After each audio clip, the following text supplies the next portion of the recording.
आज हम matrices and determinant से स्टार्ट करेंगे और मोस्टली मतलब मैट्रिसेस पहले पढ़ेंगे फिर बाद में डिटरमिनेंट की तरफ जाएंगे। और ठीक है, अच्छा चैप्टर है, स्कोरिंग है। मेंस में मैट्रिसेस एंड डिटरमिनेंट से 2 क्वेश्चन आते हैं और एडवांस में 3 से 4 क्वेश्चन आते हैं। ठीक है, तो हमको अच्छे से इसको कवर करना है, फंडामेंटल से कवर करेंगे और जो भी मैं होमवर्क दूं उस होमवर्क को टाइमली करते रहना। एनसीईआरटी भी साइड बाय साइड करते रहना। ठीक है, चाहे स्कूल में हुई हो या नहीं हुई हो तो अच्छी बात है, नहीं हो तो भी साइड बाय साइड एनसीईआरटी जरूर करते रहना। चलो, तो हम पूरा बेसिक से ही कवर करेंगे सारी चीजें, तो आपको घबराना नहीं है, हर चीज आपकी प्रॉपर्ली कवर होगी। थोड़ा बहुत बस रीडिंग करके आया करो, अगली क्लास से एनसीईआरटी से थोड़ा सा पढ़ के आना ताकि आपको थोड़ा जल्दी जल्दी चीजें समझ में आने लगी। करें start? Yes sir. Yes sir. ठीक है, करते हैं स्टार्ट। Yes sir. क्वेश्चंस भी धीरे धीरे लेवल बढ़ाते रहेंगे और अच्छे अच्छे क्वेश्चंस भी करेंगे। मेंस एडवांस सब कुछ कवर होगा। सर ये एक स्टूडेंट ने अपनी उधर से टाइल पिन कर रखी है, वो सर अनपिन करा देना। क्या कर दिया? किसी ने पिन कर दिया? सर उन्होंने अपनी टाइल पिन कर रखी है ना, तो सर वो स्क्रीन में प्रॉब्लम हो रही है। ठीक है, जिसने पिन कर रखा अनपिन कर लो, देख लो कौन है भाई पिन वाला।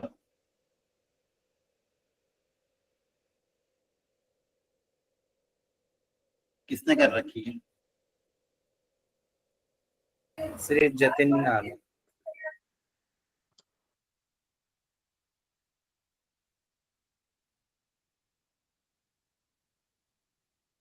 ये सर अब ओके हो गई, ठीक।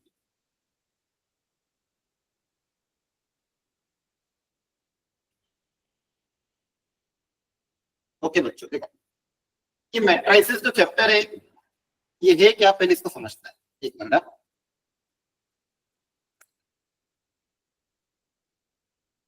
देखो होता क्या था कि अब मेरे पास बहुत सारे डेटा रहते थे। डेटा, उस डेटा को एनालिसिस करने के लिए 2 अलग अलग चैप्टर थे। एक हमारा चैप्टर है स्टैटिस्टिक्स जो आपने 11 में थोड़ा बहुत पढ़ रखा है, वैसे ही एक चैप्टर है मैट्रिसेस भी। ठीक है, उसमें हम क्या करते हैं, जो भी जिसको भी हमें इंटरप्रेट करना है उस डेटा को हम रोज और कॉलम्स में लिखते हैं और उसको नाम दे दिया मैट्रिक्स।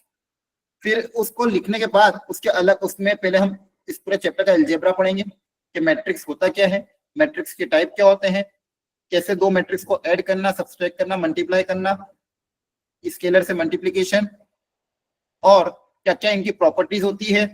उन प्रॉपर्टीज को पढ़ने के बाद इसके एप्लीकेशन देखेंगे कि इस चैप्टर को कहाँ कहाँ पे अप्लाई किया जा सकता है। अपने आप में बहुत ही अच्छा चैप्टर है। अब देखो इस चैप्टर में बाकी चैप्टर का यूज तो होता है लेकिन थोड़ा ही होता है।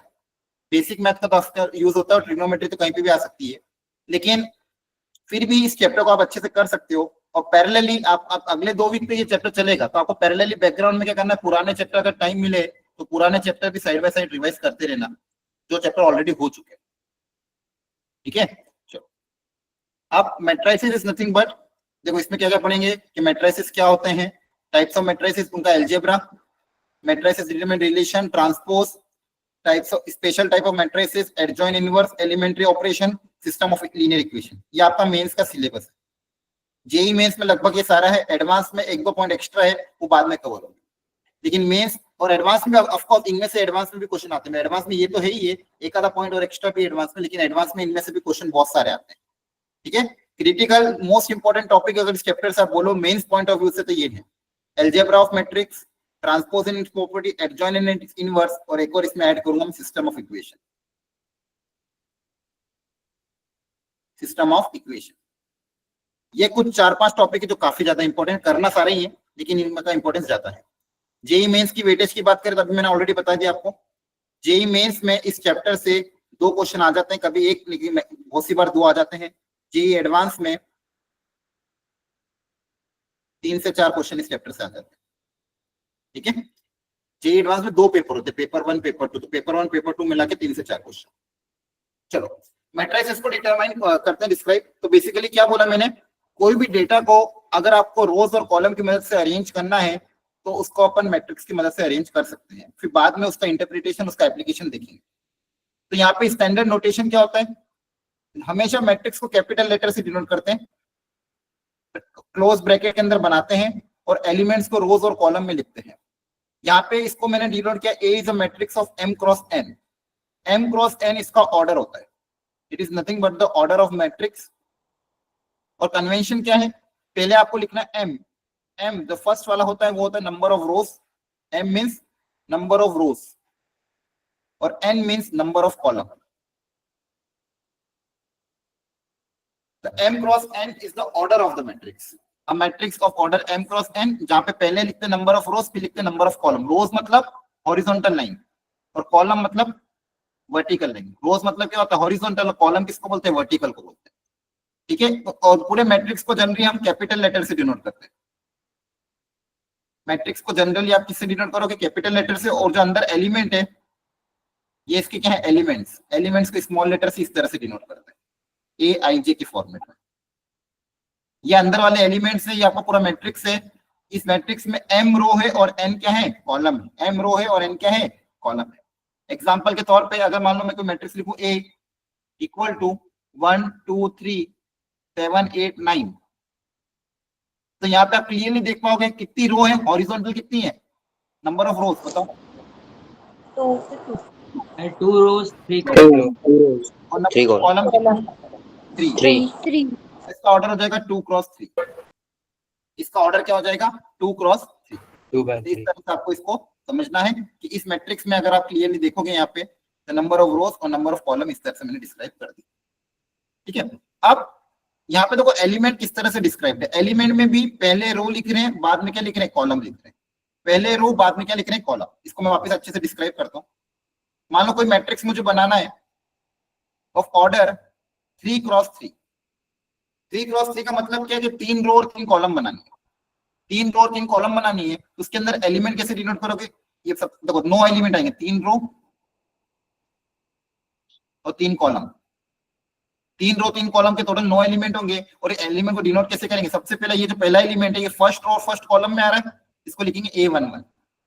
तो एलिमेंट को कैसे डिनोट करते हैं ए आई जे से, जहाँ पे आई क्या है इसका रोथ रो नंबर, कौन सी रो में है वो, और जे क्या है कॉलम नंबर। जे है आपका कॉलम नंबर, आई है आपका रो नंबर। तो A11 मतलब फर्स्ट रो फर्स्ट कॉलम। फिर मैं इसका लिखूंगा ए। अब देखो ये फर्स्ट रो का ही है लेकिन कॉलम कौन सा है 2। फिर ये रो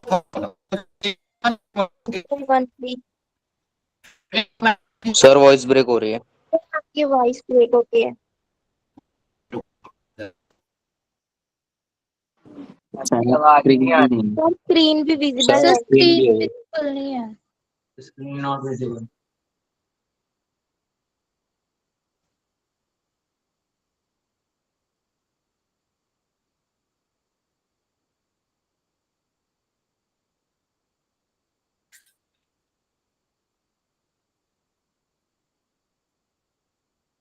आ रही है आवाज। Yes sir. Yes sir. Hello yes yes sir. तो मैं बता रहा था एलिमेंट को डिनोट करते हैं ए आई जे से। आई मतलब रो नंबर, जे मतलब कॉलम नंबर। आई मतलब रो नंबर, जे मतलब कॉलम नंबर। तो ये हो जाएगा A11 A12 A13 A21। Sir screen चली गई। सर स्क्रीन चली गई है। एक मिनट सर आ गई वापस। रुको मैं वापस से शेयर कर रहा हूँ, एक मिनट रुको।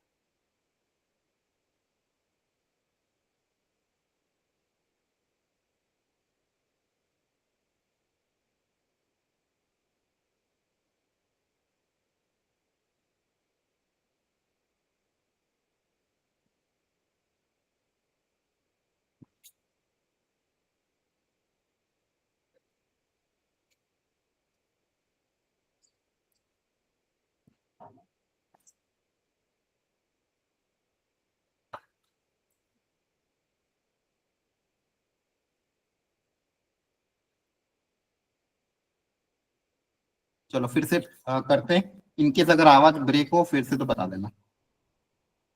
तो मैं बता रहा था ये हो गया। इसको भी कैसे लिखोगे 3 1 3 2 3 3। अब विजिबल है आप स्क्रीन और आवाज Yes, sir. Yes, sir. Yes, Yes, sir. sir. तो बच्चों इस तरह से आपको एलिमेंट्स को लिखना होता है। ये आपका मैट्रिक्स हो गया। मैट्रिक्स को कैसे डिस्क्राइब करते हैं? Number of rose into number of columns and m cross n is the order of the matrix. जैसे यहाँ पे 3 क्रॉस 3 हो गया। अगर फॉर एग्जांपल लें,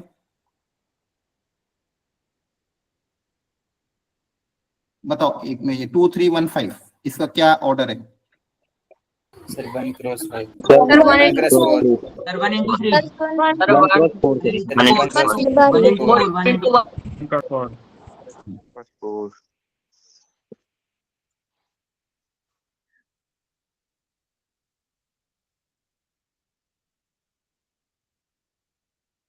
Sir, 2 into हाँ। 4. Sir, 4 cross 2 4. into 4. 4 cross 4 2. into 4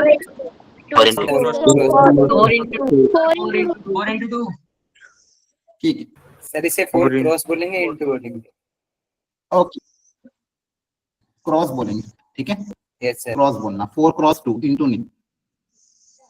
अब types of matrix, Sir, but school में तो यूं कह रहे थे कि बाय बोलते हैं. अरे चलेगा कुछ भी, स्टैंडर्ड वर्ड वैसे क्रॉस है, ठीक है। स्टैंडर्ड वर्ड क्या है? n क्रॉस m, क्रॉस बोला करो, क्लियर है? Okay, Yes, sir. Types of matrix, Yes, sir. अलग अलग टाइप्स के मैट्रिक्स होते हैं, फटाफट उनको डिस्क्राइब करो, हल्का सा बस सब पता होना चाहिए। रो मैट्रिक्स, रो मैट्रिक्स मतलब जिसमें नंबर ऑफ रोज 1 होनी चाहिए, कॉलम कितने भी हो, इसका रूल क्या है कि इसकी नंबर ऑफ रोज 1 होनी चाहिए, तो उस ऐसे मैट्रिक्स को रो मैट्रिक्स बोलते हैं। एग्जांपल के तौर पे 2 1 3 ये एक रो मैट्रिक्स हो गया। 0 -1 3 7, सॉरी कॉमा नहीं आएगा, ये आपका एक रो मैट्रिक्स हो गया। तो ये अलग अलग मैंने क्या एग्जांपल ले लिए रो मैट्रिक्स के, जहां पे आप देखोगे एक रो है, कॉलम बहुत सारे, कॉलम कितने भी हो सकते हैं लेकिन नंबर ऑफ रोज कितनी होनी चाहिए? 1। कॉलम कितने भी हो सकते हैं, नंबर ऑफ रोज होनी चाहिए 1, तो ऐसे मैट्रिक्स को आप रो मैट्रिक्स बोलोगे। सेकेंड हो गया कॉलम मैट्रिक्स, यहाँ पे क्या हो जाएगा? नंबर ऑफ कॉलम्स आपके 1 हो जाएंगे, रो कितनी भी हो, नंबर ऑफ कॉलम्स 1 होगा, तो ऐसे मैट्रिक्स को बोलेंगे कॉलम मैट्रिक्स। यहाँ पे देखो कि तीनों के केस में नंबर ऑफ कॉलम्स कितना है? 1, तो कॉलम मैट्रिक्स। जीरो और नल मैट्रिक्स मतलब जिसके सारे एलिमेंट जीरो हो, नंबर ऑफ रोज के एलिमेंट कुछ भी हो, all element should be zero. Zero लिख दिया, 0 0 0 लिख दिया, 0 0 0 0 0 0 लिख दिया, सारे एलिमेंट्स क्या होना चाहिए? जीरो होना चाहिए। ऐसे मैट्रिक्स को हम बोलते हैं नल मैट्रिक्स। हॉरिजॉन्टल मैट्रिक्स छोड़ दो, ये काम का नहीं है, नहीं ये काम का। नेक्स्ट आपका स्क्वायर मैट्रिक्स। स्क्वायर मैट्रिक्स नाम से ही क्लियर है, जिसकी number of rows equal to number of column, Number of row equal to number of column. जिसके नंबर ऑफ रोज और नंबर ऑफ कॉलम अगर आपस में इक्वल हो जाएंगे, ऐसे मैट्रिक्स को हम बोलेंगे स्क्वायर मैट्रिक्स। अब ये number of rose number of column कितने भी हो सकते हैं, हो सकता है 2 क्रॉस 2 हो, 3 क्रॉस 3 हो, 4 क्रॉस 4 हो। आपके सिलेबस में 3 क्रॉस 3 तक ही आपको पढ़ना है, उससे ज्यादा आगे जाके मेंस कॉलेज में पढ़ोगे। जैसे यहाँ पे मैंने ये बनाया था, ये 2 क्रॉस 2 हो गया, 2 रो 2 कॉलम। 3 क्रॉस 3 में क्या हो जाएगा? 3 रो 3 कॉलम, ठीक है। 3 क्रॉस 3 में क्या हो जाएगा? 3 रो 3 कॉलम। 2 क्रॉस 2 में हो जाएगा 2 रो 2 कॉलम।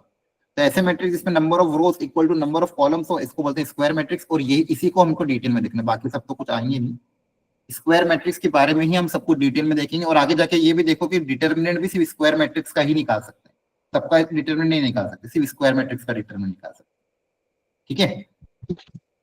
अब स्क्वायर मैट्रिक्स के भी अंदर कुछ चीजें हैं, इसे कोई स्क्वायर मैट्रिक्स बना रहा हूं, ध्यान से देखना, 3 क्रॉस 3 का। इसके एलिमेंट्स अगर आप, ये हो जाएगा A1 A12 A13 A21 A22 A23, ये पता होना चाहिए ना, एलिमेंट लिखना बहुत अच्छे से आना चाहिए, इसको याद कर लेना। A33 एलिमेंट्स लिखना, अब आपको याद हो जाना। Sir, screen चली Screen not visible. सर। हाँ हाँ सुन लिया मैंने, एक जना बोल दिया करो, समझ में आ जाता है। 1 मिनट,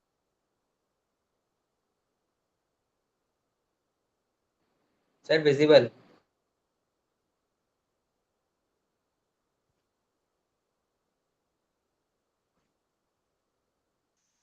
गई। विजिबल है? Yes, sir. Yes, sir. तो देखो, ये एलिमेंट्स को लिखना आपको आना चाहिए। इसके अंदर ये जो है, ये आपका लीडिंग डायगोनल, इसको बोलते हैं Diagonal डायगोनल। elements. इसको याद रखना। डायगोनल ये वाला नहीं होगा, ध्यान रखना, एक ही डायगोनल होगा, वो भी ये वाला जो 1 1 2 2 और 3 3 वाला, ये इसको डायगोनल मत बोलना, इस वाले को डायगोनल नहीं बोलेंगे, सिर्फ यही डायगोनल होगा। तो हो जाएगा आपका डायगोनल, और इसके एलिमेंट्स बोलेंगे डायगोनल एलिमेंट्स। आप देखो कि डायगोनल एलिमेंट कैसे दिखेंगे, 1 1 2 2 3 3, यहाँ पे क्या लिखा, ए आई आई। डायगोनल में रोज और कॉलम क्या होंगे, सेम होंगे। इसके अलावा ये जो बचे हुए हैं 1 2 1 3 3 1, इसका देखो 1 2 का इधर आएगा 2 1, इधर 3 1 है तो इधर 1 3 3 1 1 3, इधर 2 3 है तो इधर क्या आएगा 3 2। इनको बोलते हैं कॉन्जुगेट एलिमेंट, इनकी एक आपस में क्या है, कॉन्जुगेट एलिमेंट। बहुत सी बार एक वर्ड यूज होगा बार बार कहीं ना कहीं, trace of a square matrix. Trace of a square matrix का मतलब क्या होता है, सम ऑफ डायगोनल एलिमेंट। ट्रेस का मतलब क्या है, सम ऑफ द डायगोनल एलिमेंट, ये याद रखना। कभी भी आपको कोई क्वेश्चन में बोले find the trace of this matrix, trace of the square matrix बोले, मतलब उसके डायगोनल एलिमेंट का आपको सम करना। अच्छा, ये सारी बातें सिर्फ स्क्वायर मैट्रिक्स। अब देखो, अब हम पूरे चैप्टर में सिर्फ स्क्वायर मैट्रिक्स ही डील करेंगे, बाकी मैट्रिक्स ज्यादा आएंगे ही नहीं, मतलब बस थोड़े बहुत क्वेश्चन आ जाएंगे फंडामेंटल के, लेकिन ज्यादातर जो भी मैनिपुलेशन, जो भी अलजेब्रा में देखूंगा आगे जाके सिर्फ स्क्वायर मैट्रिक्स का ही देखूंगा, इसलिए हम इसके बारे में इतना पढ़ेंगे। A11 A22 A33 ये आपके हो गए डायगोनल एलिमेंट, ये बच्चे हुए आपके हो गए कॉन्जुगेट एलिमेंट। डायगोनल में जनरली आप देखोगे AII टाइप का होगा, ठीक है। अब स्क्वायर मैट्रिक्स के भी टाइप होते हैं जिनको आपको बहुत अच्छे से समझना है। टाइप्स ऑफ स्क्वायर मैट्रिक्स, मतलब अब मैट्रिक्स के अलग अलग टाइप देखें, उसमें एक स्क्वायर मैट्रिक्स देखा, स्क्वायर मैट्रिक्स के थोड़े अलग अलग टाइप देखने को, ठीक है। इसकी वेराइटी देखो, एक होता है ट्राइंगुलर मैट्रिक्स। ट्राइंगुलर में भी दो variety, upper triangular and lower triangular. Upper triangle मतलब सारे जो भी एलिमेंट है इसको बोलते हैं अपर ट्राइंगल। अपर ट्राइंगल के अलावा जो नीचे वाला एलिमेंट है इनको जीरो बोल देना है। अपर ट्राइंगल के नीचे जो एलिमेंट है ये क्या होना चाहिए, जीरो। ऊपर वाले एलिमेंट कुछ भी हो सकते हैं, ऊपर वाले जीरो भी हो सकते हैं, नॉन जीरो भी हो सकते हैं, नेगेटिव पॉजिटिव कुछ भी, इससे फर्क नहीं पड़ता, दिस कैन बी एनीथिंग। ऊपर ट्राइंगल में जो एलिमेंट है कैन बी एनीथिंग, बट ये जो नीचे वाला एलिमेंट है ये हमेशा जीरो होना चाहिए। और इस लोअर ट्राइंगल की बात करोगे तो लोअर ट्राइंगल में, इस लोअर ट्राइंगल के जो ऊपर वाले एलिमेंट है ये आपके जीरो होने चाहिए। लोअर ट्राइंगल में कुछ भी हो सकता है, लेकिन ये ऊपर वाले क्या हो जाएंगे, जीरो, ठीक है। तो ऐसे मैट्रिक्स को हम अपर ट्राइंगल या लोअर ट्राइंगल बोलते हैं। नाम बस याद रखना, इतना ज्यादा यूजफुल नहीं है। जैसे मान लो एग्जांपल के तौर पर अगर अपर ट्राइंगल बनाना है तो यहाँ पे कुछ भी रख दूं मैं, ठीक है, यहाँ पे कुछ भी रखेंगे चलेगा, लेकिन अपर ट्राइंगल बनाने के लिए ये तीन एलिमेंट जीरो होना चाहिए। तो ये हो गया आपका अपर triangle, sorry lower triangle. Lower triangle बनाने के लिए ऊपर के एलिमेंट क्या होना चाहिए, जीरो, और अपर ट्राइंगल बनाने के लिए नीचे के तीन एलिमेंट जीरो होना चाहिए। तो ऐसे मैट्रिक्स को बोलते हैं ट्राइंगुलर मैट्रिक्स। एक और स्पेशल अच्छी वेराइटी है, that is diagonal matrix. Diagonal matrix के बारे में बहुत ध्यान सुनना कि डायगोनल के अलावा, मतलब बेसिकली डायगोनल के अलावा, डायगोनल में कुछ भी हो सकता है, लेकिन डायगोनल के अलावा ये जो कॉन्जुगेट एलिमेंट है AIJ वाले, ये सारे के सारे कैसे होने चाहिए, जीरो होने चाहिए। नॉन डायगोनल एलिमेंट्स क्या होना चाहिए, जीरो। जितने भी नॉन डायगोनल एलिमेंट्स हो सारे के सारे क्या होना चाहिए, जीरो होना चाहिए। तो उसको बोलते हैं डायगोनल एलिमेंट। फॉर एग्जांपल 2 -3 1, यहाँ पे कुछ भी रख दिया और बच्चे सारे एलिमेंट क्या कर दिए, जीरो। इस मैट्रिक्स को क्या बोलूंगा मैं, डायगोनल मैट्रिक्स। इस मैट्रिक्स को क्या बोलूंगा मैं, डायगोनल। डायगोनल का ही स्पेशल टाइप स्केलर। स्केलर में क्या बोल दिया गया, इसी का स्पेशल टाइप क्या कि जितने डायगोनल का एक और स्पेशल टाइप स्केलर, कि डायगोनल तो होगा ही सही, लेकिन जितने भी डायगोनल एलिमेंट होंगे वो सब क्या हो जाए, सेम हो जाए। तो ऐसे मैट्रिक्स को हम बोलते हैं स्केलर मैट्रिक्स। और स्केलर का भी एक स्पेशल टाइप होता है आइडेंटिटी मैट्रिक्स और यूनिट मैट्रिक्स, जिसमें सारे डायगोनल एलिमेंट 1 हो जाए और बचे हुए सबके सब क्या हो जाए, जीरो हो जाए। बचे हुए सब क्या हो जाए, जीरो हो जाए। तो ऐसे मैट्रिक्स को हम आइडेंटिटी मैट्रिक्स बोलते हैं। वापिस मैं समझा रहा हूँ, एक बार उसको क्लैरिटी करो। हाँ बोलो सर। जैसे पीछे वाले में AIJ जीरो था डायगोनल मैट्रिक्स में, यदि अपन उसमें I और J दोनों 1 1 रखे तो फिर सर वो भी जीरो कैसे? रुको समझा रहा हूँ, wait. Yes. Types of scalar matrix में हमने दो टाइप पढ़े, बस ध्यान समझो। एक होता है ट्राइंगुलर मैट्रिक्स और एक होता है डायगोनल मैट्रिक्स। डेफिनेशन को ध्यान रखना बस, बाकी कुछ भी दिमाग नहीं लगाना। ये बाय डिफॉल्ट डेफिनेशन है, ऐसा ही क्यों होता है उसका कोई उत्तर नहीं है। डेफिनेशन क्या है बस उतना याद रखना। डायगोनल मैट्रिक्स किसको बोलोगे, if all non diagonal element are zero. अच्छा ये किसके टाइप है? स्क्वायर मैट्रिक्स के टाइप है। तो बाकी मैट्रिक्स में डील नहीं करूंगा, जितने भी टाइप डील कर रहा हूँ स्क्वायर मैट्रिक्स, मतलब इन सब में by default number of rose number of columns क्या होना चाहिए? सेम। तो डायगोनल मैट्रिक्स किसको बोलेंगे? कि नॉन डायगोनल एलिमेंट जीरो होना चाहिए, इसके अलावा कुछ भी नहीं बोला गया। डायगोनल कुछ भी हो उससे मुझे फर्क नहीं पड़ता, डायगोनल कुछ भी हो उससे फर्क नहीं पड़ता, मेरे non diagonal element compulsory zero होना चाहिए। क्या बात समझ में आ रही है? Yes sir.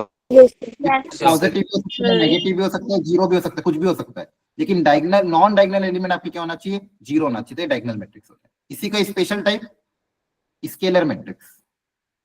उसमें क्या बोला है कि देखो नॉन डायगोनल तो जीरो होंगे ही सही, नॉन डायगोनल तो आपकी क्या होना चाहिए? जीरो होना ही चाहिए, क्योंकि डायगोनल का टाइप है, डायगोनल का ही टाइप है, तो नॉन डायगोनल जीरो होना चाहिए। अगर इसको स्केलर बनाना है तो स्केलर में क्या करो कि ये सारे एलिमेंट को सेम रखो। मान लो अगर 5 है तो ये सारे 5, 7 है तो सारे 7, 3 है तो ऑल 3, -3 है तो ऑल -3। अगर डायगोनल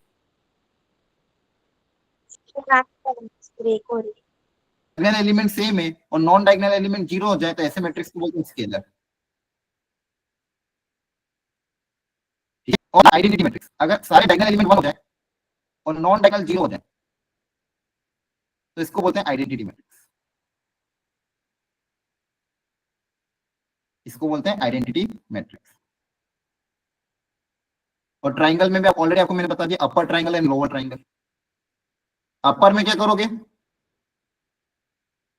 नीचे वाला एलिमेंट जीरो, बाकी कुछ भी हो सकते हैं। और अब ये हो गया अपर ट्राइंगल। और लोअर ट्राइंगल में ऊपर वाला एलिमेंट जीरो, बाकी कुछ भी हो सकते हैं।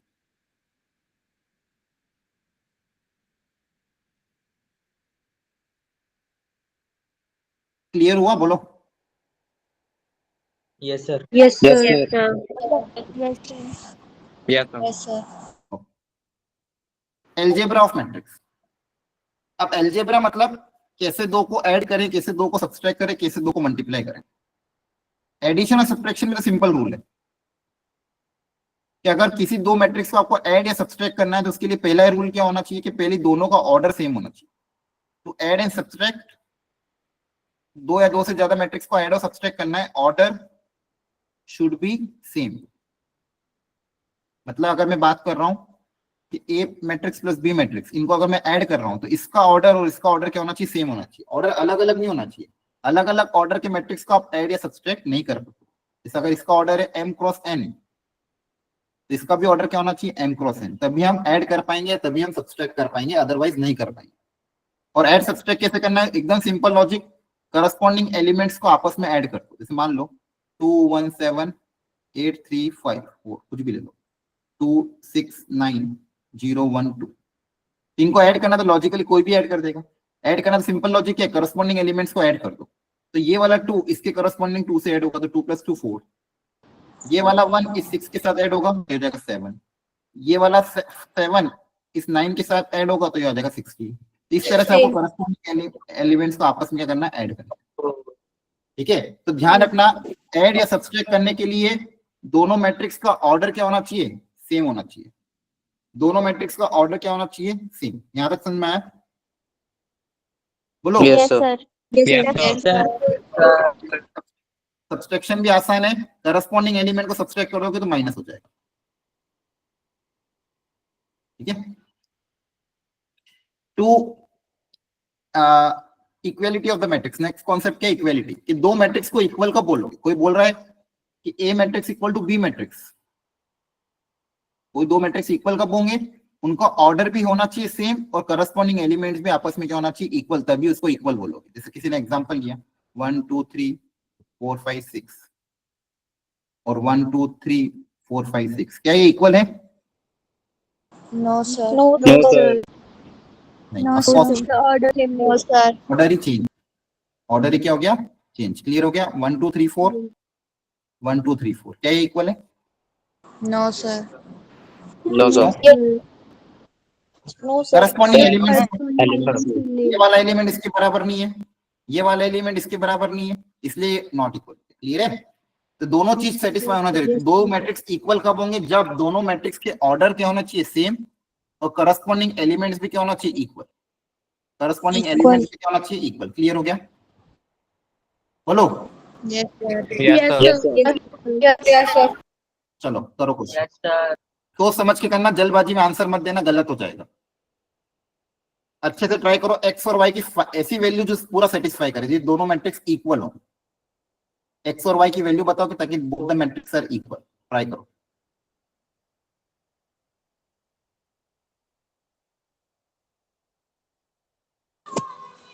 मेरी कहां है? राजेंद्र माइक ऑन है, माइक का ध्यान रखा करो, डायरेक्टली रिमूव कर दूंगा नहीं तो अगली बार में।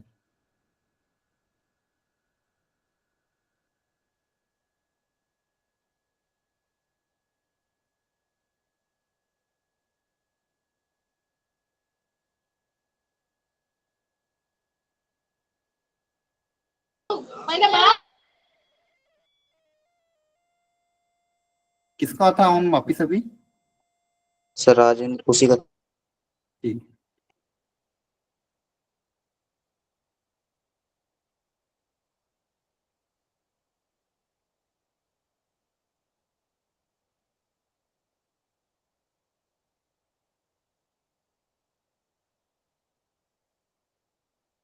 चलो आया आंसर, अच्छे से करना बच्चों।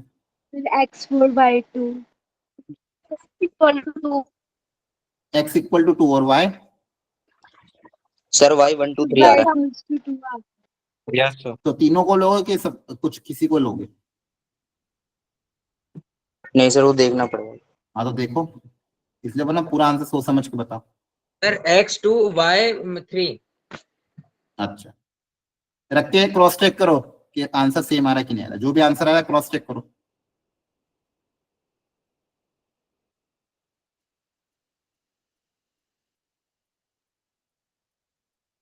चलो अब देखो, दो मैट्रिक्स अगर आपस में इक्वल है तो ऑर्डर सेम होना चाहिए, तो ऑर्डर ऑलरेडी सेम है।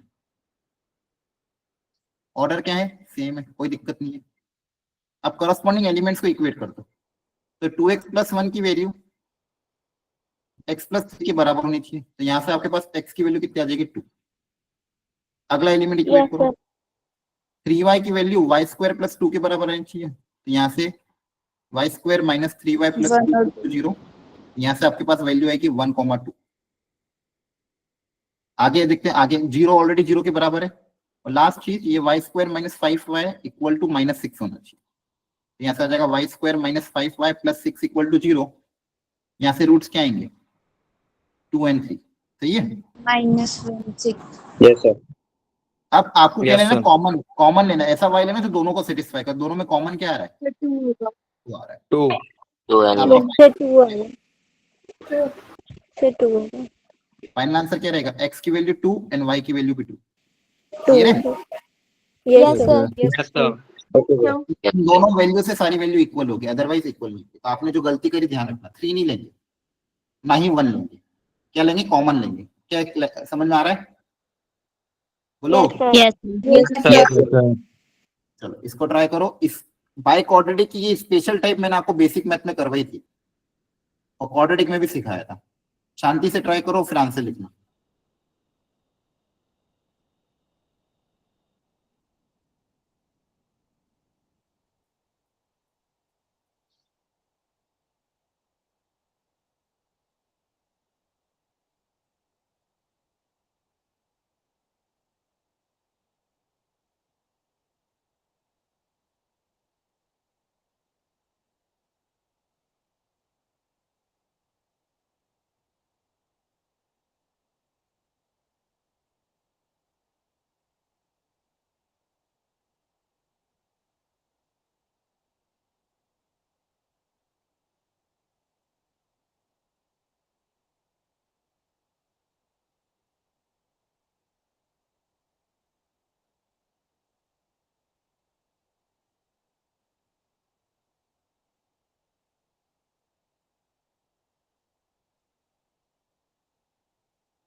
आया आंसर एनीवन?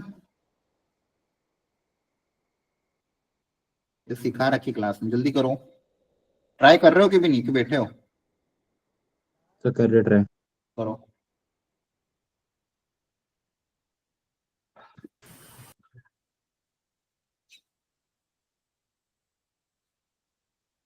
देखो ये दोनों इक्वल होगी तो क्या करोगे, x की power 4 minus 2x cube plus 3x square. तो 3 वैल्यूज निकल रही हैं।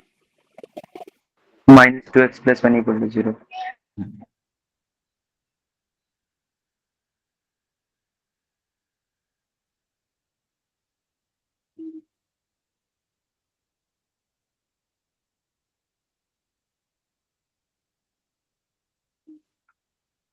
देखो स्टैंडर्ड वेराइटी है।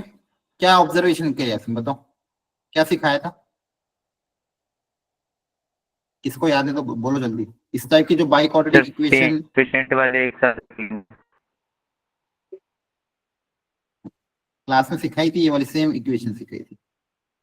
यहाँ पे अगर आप देखो कोफिशिएंट, इसका कोफिशिएंट इस लास्ट वाले का कोफिशिएंट सेम है, या -2 या -2 सेम। ये स्टैंडर्ड बाई क्वाड्रेटिक इक्वेशन होती है। ये क्वाड्रेटिक में भी बताई थी, बेसिक मैथ में बताया था। ऐसे में क्या करना, सेम कोफिशिएंट वाले को साथ में कलेक्ट कर लो।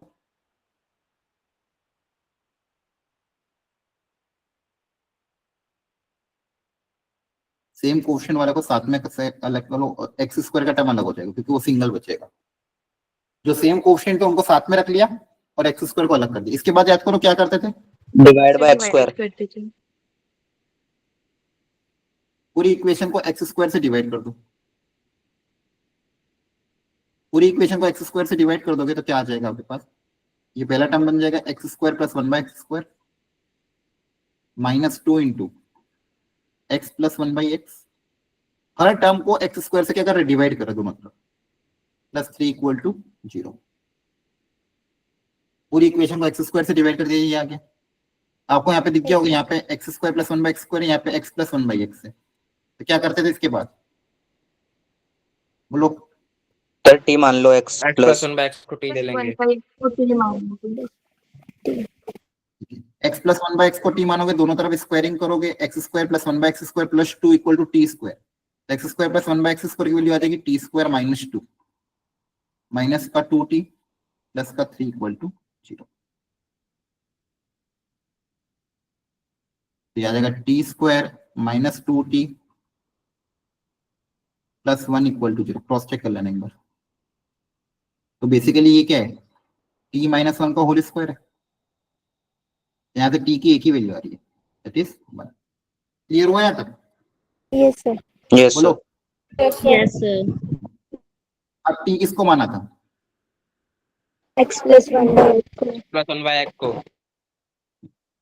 अब यहां से आपके पास जो क्वाड्रेटिक बनेगी उसका d क्या आ रहा है, नेगेटिव आ रहा है। तो d अगर नेगेटिव है तो इस क्वाड्रेटिक के रूट्स कैसे होंगे, क्या आंसर आएगा बताओ? सर d रियल नेगेटिव है रूट्स। तो नो रियल रूट बोलोगे, यस सर, नो रियल। या तो नो रियल रूट्स। मतलब इसका आपका कोई रियल वैल्यूज ऑफ x नहीं आएगी। सारे के चारों रूट्स कैसे होंगे, इमेजिनरी होंगे। क्लियर हुआ? Yes sir. Yes sir. Yes sir. ठीक है, रियल रूट्स इसके नहीं आएंगे, आया ना? Yes sir. Okay. Yes sir. और ये करा रखा था, ये क्वेश्चन आपसे होना चाहिए था। अगर आप नहीं हो रहा है मतलब पुराने नोट्स रिवाइज नहीं करो और इसी तरह से जेई निकल नहीं पाएगी। चलो इसको ट्राई करो। ये भी बेसिक मैथ का ही क्वेश्चन है एक तरह का।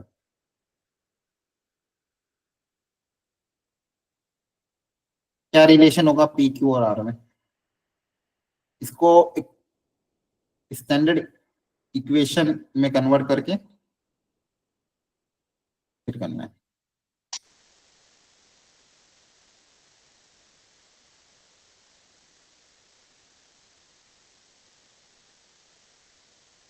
परफेक्ट स्क्वायर, फिर कोई भी आइडेंटिटी बन रही होगी इसके अंदर, सोचो।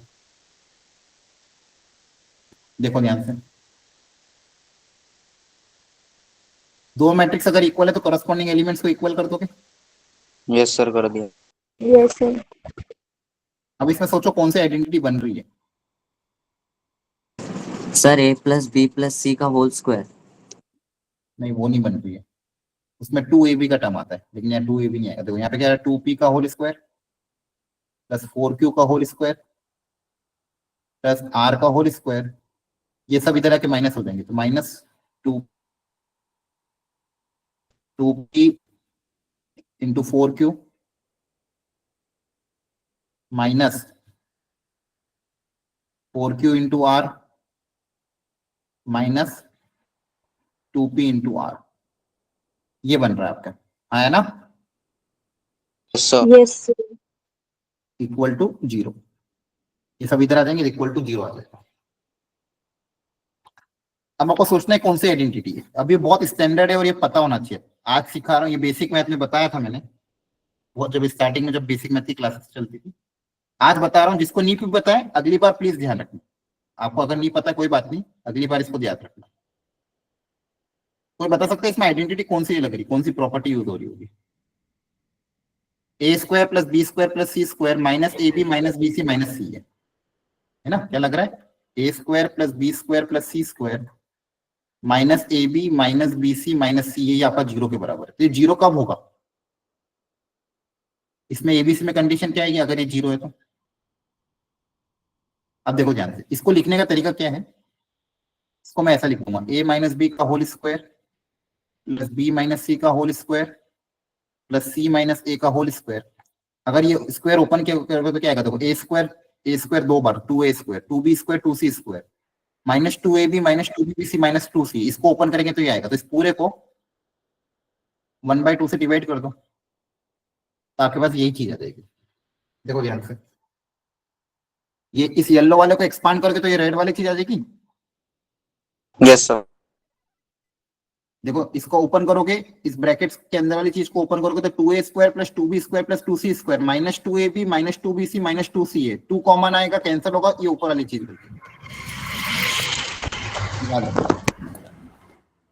क्लियर है? इसका माइक ऑन हो गया, यस सर।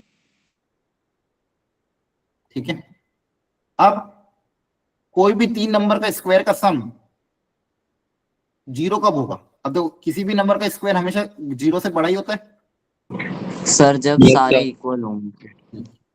ये तीनों के तीनों, कोई भी नंबर का स्क्वायर हमेशा 0 से क्या होता है? बड़ा होता है। अगर सम कर रहे हो तो 0 तभी पॉसिबल है, ओनली पॉसिबल व्हेन तीनों को 0 होना पड़ेगा, तभी तो 0 आ सकता है, अदरवाइज कभी 0 आ सकता है क्या? 3 नंबर के स्क्वायर का सम वो भी ऐड कर रहे हैं, ओनली पॉसिबल कि ये भी 0 हो जाए, ये भी 0 हो जाए, ये भी 0 हो जाए, तभी इनका सम आपका क्या आएगा? 0 आएगा। 0 3 नंबर का स्क्वायर का सम 0 तभी आ सकता है जब तीनों को 0 होना पड़ेगा। तीनों को 0 होना पड़ेगा मतलब a minus b equal to 0, b minus c equal to 0 और c minus a equal to 0। तो यहाँ से आपके पास क्या इक्वेशन आ जाएगी? a equal to B equal to C. 0। ये फाइनल रिजल्ट है। तो इसका याद रखना, अगर ये क्वांटिटी आपको 0 के बराबर गिवन है, इसके बाद इसको क्या बोलोगे? विच इंप्लाइज, यहाँ से क्या रिजल्ट आएगा? ए बी सी आपस में क्या होंगे? बराबर होंगे। और इसका प्रूफ नीचे ये रे। कभी भी आप ये आइडेंटिटी अगली बार आए ध्यान रखना, A square plus B square plus C square minus A B minus B C minus C अगर 0 के बराबर है तो 0 तभी पॉसिबल है जब ए बी सी तीनों आपस में क्या होंगे? इक्वल होंगे। क्या याद रखोगे आप? Yes sir. Yes sir. अब यहाँ पे क्या हो रहा है? A square plus B square plus C square minus A B minus B C minus C, ये 0 के बराबर, तो यहाँ से एक ही रिलेशन है कि आपस में 0 कब हो सकते हैं? जब A equal to B equal to C. This is the relation between, yes sir. ठीक है, दिस इज द रिलेशन। तो यहाँ पे बेसिकली इसको यूज लेने का क्वेश्चन का रीजन ये था कि आपको आइडेंटिटी ध्यान रहे, ठीक है। यहाँ पे दो आइडेंटिटी अपन ने सीखी। जब भी बाई क्वाड्रेटिक आती है, कोएफिशिएंट वाला इस तरह से सॉल्व करना है, और जब भी ये इक्वेशन आपके पास डेवलप होती है, A square plus B square plus C square minus A B minus B C minus C, ये 0 हो रहा है, ये 0 तभी पॉसिबल है जब ए बी सी तीनों आपस में इक्वल हो, और उसके पीछे का कारण ये था, ठीक है। सर बाय क्वाड्रेटिक में वही वाला आएगा हाँ तो। वही आएगा, बस यही आएगा अगर आया। Okay sir. अब ऐड सब्सट्रैक्ट कैसे करना ऑलरेडी बता दिया है। करस्पॉन्डिंग एलिमेंट्स को आपस में ऐड सब्सट्रैक्ट कर सकते हो। अब स्केलर से मल्टीप्लिकेशन जब भी हो, जैसे कोई बोला कि जैसे मान लो किसी मैट्रिक्स को दिया, पूछा 5a मतलब पूरे मैट्रिक्स को 5 से मल्टीप्लाई करना, तो मल्टीप्लाई कैसे करोगे? हर एलिमेंट 5 से मल्टीप्लाई होता है, और कॉमन भी लेना है। कॉमन भी लेना है तो हर एलिमेंट से, आपको कोई भी चीज अगर कॉमन लेना तो हर एलिमेंट से कॉमन है, और मल्टीप्लाई करना तो हर एलिमेंट से मल्टीप्लाई को। ध्यान रखना मैट्रिसेस में हर एलिमेंट से मल्टीप्लाई होता है, और आगे जब डिटरमिनेंट पढ़ेंगे तो उसमें क्या होता है, उसमें अलग हो जाएगा, उसमें कोई एक रो या कोई एक कॉलम ही होता है। लेकिन मैट्रिक्स में याद रखना, कभी भी किसी मैट्रिक्स को अगर आप किसी स्केलर से मल्टीप्लाई करोगे तो सारे के सारे एलिमेंट मल्टीप्लाई होंगे, कोई एक दो मल्टीप्लाई नहीं होंगे, सारे के सारे होंगे। क्लियर है बात? Yes sir. Yes sir. Example के तौर पर जैसे मान लो कोई मैट्रिक्स है A इक्वल टू 2 3 माइनस 2 7, कोई पूछा find the value of 5A, तो 5A मतलब हर एलिमेंट को 5 से मल्टीप्लाई करोगे, हर एलिमेंट को क्या करोगे, 5 से मल्टीप्लाई, ध्यान रखना। कोई बोलेगा find the value of A/2, A/2 मतलब हर एलिमेंट को 2 से डिवाइड कर दोगे। क्लियर है? Yes sir. Yes sir. तो बेसिकली ये क्या, Yes. Scalar multiplication of matrix. किसी मैट्रिक्स को अगर स्केलर से मल्टीप्लाई कर रहे हैं तो हर एलिमेंट मल्टीप्लाई, और कॉमन भी अगर लेना है तो किसी एक रो या एक कॉलम से नहीं आएगा, हर एलिमेंट से कॉमन लेके बाहर आएगी कोई चीज। ठीक है, चलो इसको ट्राई करो। Find the value of x such that this is true. 3 times A matrix minus 2 times B matrix plus 3 कोई एक मैट्रिक्स होगा x, ये सब नल मैट्रिक्स के बराबर आ रहे हैं, आपको x निकालना है। करो ट्राई। बेसिकली x क्या है, 2b माइनस 3a बाई 3, इसकी वैल्यू निकालनी है। तो मैट्रिक्स कितना होगा पता करो।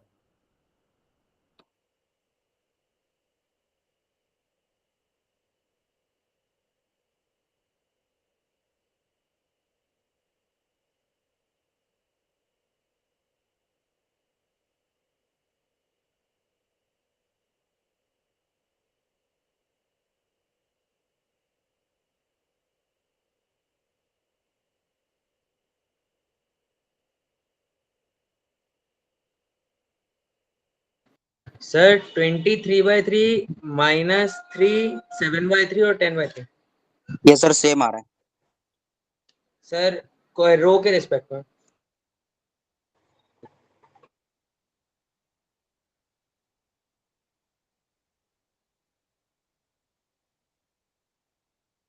सर माइनस का 23 आना चाहिए।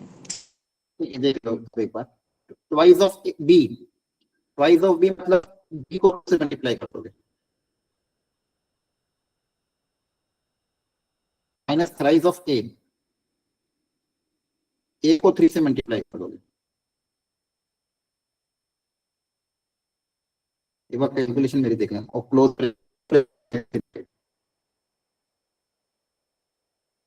1/3 बाहर।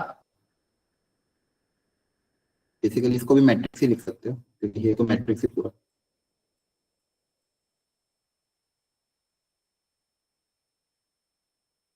अब इन दो मैट्रिक्स को सब्सट्रैक्ट कैसे करना है,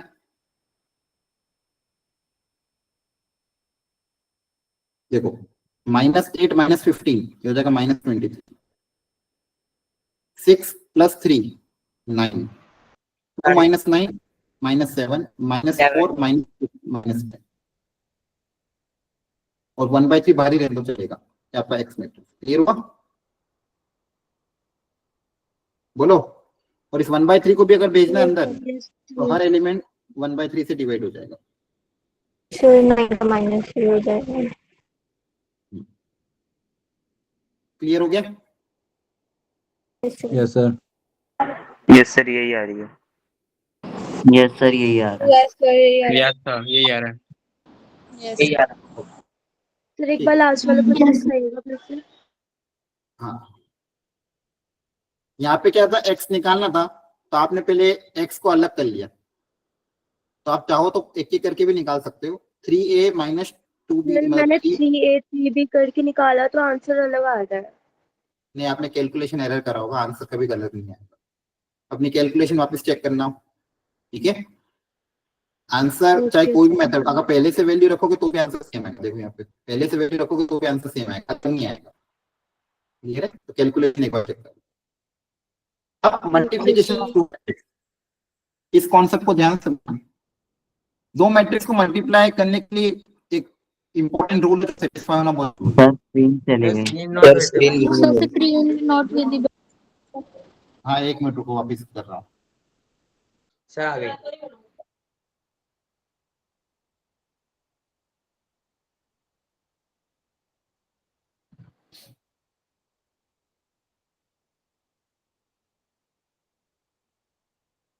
सर विजिबल है। ठीक है, अब सुना अच्छे से। दो मैट्रिक्स को मल्टीप्लाई करने के लिए, देखो एडिशन और सब्ट्रैक्शन का सिंपल रूल है, ऑर्डर सेम होना चाहिए और करस्पॉन्डिंग एलिमेंट ऐड सब्ट्रैक्ट हो जाएगा। मल्टीप्लाई का रूल क्या है? ये है मान लो n क्रॉस p और ये है मान लो q क्रॉस r। पहले मैट्रिक्स का P to Q होना चाहिए। एक minute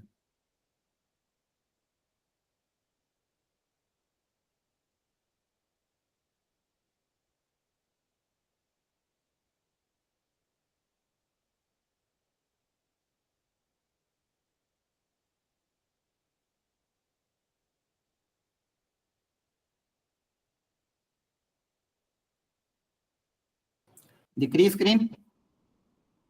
yes sir. Yes, sir. दो मैट्रिक्स से अलग अलग ऑर्डर के ये मल्टीप्लाई तभी हो पाएंगे जब फर्स्ट मैट्रिक्स का number of P column equal to Q होना चाहिए। Should be equal to second matrix की नंबर ऑफ रो। ये दोनों आपस में होना चाहिए इक्वल। ये दोनों आपस में इक्वल हुए तभी आप दोनों को मल्टीप्लाई कर पाओ। एग्जाम्पल के तौर पे A और B दो मैट्रिक्स मान लो, एक का ऑर्डर है 3 क्रॉस 2 और दूसरे का ऑर्डर है 2 क्रॉस 5। क्या हम इनको मल्टीप्लाई कर सकते हैं? बोलो। Yes. Yes sir. Yes, sir. Yes, sir. Multiply करने के लिए क्या चेक करना है? ये और ये सेम होना चाहिए और मल्टीप्लाई होने के बाद ये इनको क्रॉस कर देना, आपका आंसर क्या आएगा? 3 क्रॉस 5। 3 क्रॉस 5 आंसर आपको क्या आ जाएगा? 3 क्रॉस 5। तो ए बी को यहाँ मल्टीप्लाई करो तो ए बी मैट्रिक्स जो आएगा उसका ऑर्डर क्या आएगा? यहाँ पे आ जाएगा n क्रॉस r। अगर ये सेम हो जाए सर वॉइस ब्रेक हो रही है। सर वॉइस ब्रेक हो रही है। Yes, sir. तो n cross r। Sir, screen please.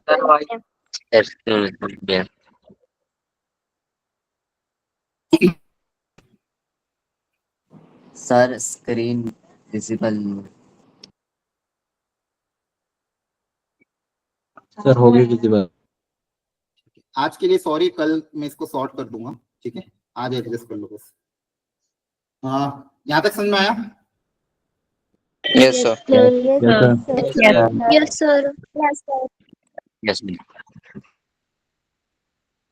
अब मल्टीप्लाई कैसे करना है पहले वो सीखो अच्छे से। एक क्वेश्चन में अभी कोई बीच में बोलना मत, पहले मैं सिखाऊंगा फिर अगला क्वेश्चन आप लोग करना।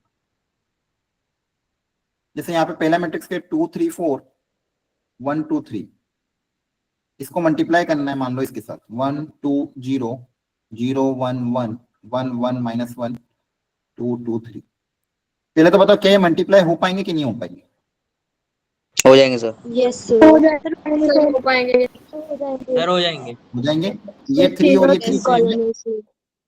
हाँ, और मल्टीप्लाई होने के बाद ऑर्डर क्या रहेगा? 2 क्रॉस 4। 2 क्रॉस 4।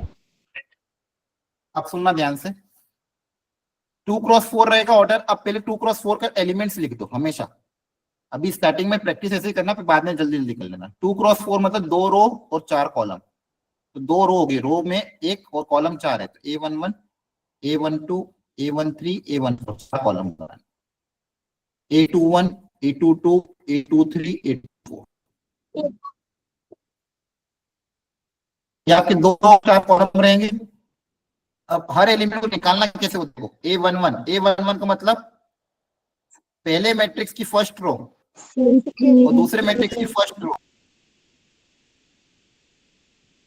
वापस चली गई? सर आ गए। नहीं सर आ गए वापस। चलो एक काम करते हैं, ये आ गई सर। ओके सर, एक काम करते हैं। हाँ सुनो मेरी बात, अब अभी स्टॉप कर दी मैंने। ये मल्टीप्लिकेशन थोड़ा टाइम भी लेगा, कम से कम मुझे इस पूरे टॉपिक को पढ़ाने में 15-20 मिनट लगेंगे। 5 मिनट ही बाकी हैं। आज इतना ही रखते हैं, और इससे रिलेटेड जो जो भी होमवर्क है मैं आपको दूंगा, एनसीईआरटी से रिलेटेड ही होमवर्क दूंगा। तो मैं चाहता हूं कि आप लोग एक बार एनसीईआरटी जितना मैंने पढ़ाया उससे रिलेटेड एनसीईआरटी के क्वेश्चन एक बार कर लें ट्राई। कल के जो अगला लेक्चर होगा उसमें मैं आपको उसमें हम थोड़ा एक्सटेंड भी कर लेंगे। 5:30 वाला लेक्चर जो होगा उसको 6:30 तक एक्सटेंड करेंगे, 6:30-7 तक, ठीक है? और उसमें मैं आपको अच्छे से आगे का कॉन्सेप्ट पढ़ाऊंगा, लेकिन मैं चाहता हूँ कि थोड़ा सा आप घर पे रिवाइज करके आओ। क्लियर है? जितना मैंने पढ़ाया है Yes, sir. उससे रिलेटेड एनसीईआरटी में जो जो भी क्वेश्चन है उनको रिवाइज करके आओ। Okay, sir. Yes, sir. Yes, sir. Thank you sir Okay, sir. Thank